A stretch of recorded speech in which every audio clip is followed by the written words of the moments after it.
என் கையில மருதாணி இருக்கிறத பார்த்துட்டு, எனக்கு நீ மருதாணி வைக்கலையேன்னு காலையில எந்திரிச்சதுலேருந்து ஒரே அழுக. காலையில எந்திரிச்சதுலேருந்து ஸ்கூல் போகிற வரைக்கும் கையில மருதாணி வச்சு, அது செவந்ததுக்கு அப்புறம் தான் அவள் முகத்துல சிரிப்பே வந்தது. அப்படியே ஸ்கூல்ல விட்டுட்டு வந்து, எங்களுக்கு இட்லி, தோசை எல்லாம் வச்சு சாப்பிட்டுட்டு, அப்படியே லஞ்ச் வேலையும் செய்ய ஆரம்பிச்சுட்டேன்.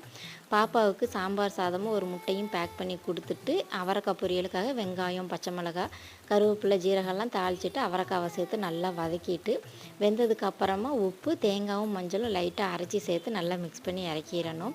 அதுக்கப்புறமா காலையில வாஷ் பண்ணி வச்சிருந்த பாத்திரம்லாம் நல்லா காஞ்சிருந்தது. அதெல்லாம் எடுத்து வச்சுட்டு, கொஞ்சம் பாத்திரம் இருந்தது. அதையும் வாஷ் பண்ணியாச்சு.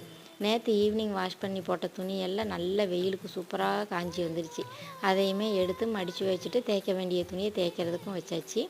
நேற்று ஈவினிங் வச்ச மக்காச்சோளம் இருந்தது. அதை ஏன் வேஸ்ட் ஆக்கணும் அப்படின்ட்டு அம்மாவை ஊற்று கொடுக்க சொன்னேன். அவங்க ஊற்று கொடுத்தாங்க. அதுலேயுமே பட்டர் கார்ன் செஞ்சு சூப்பராக சாப்பிட்டாச்சு.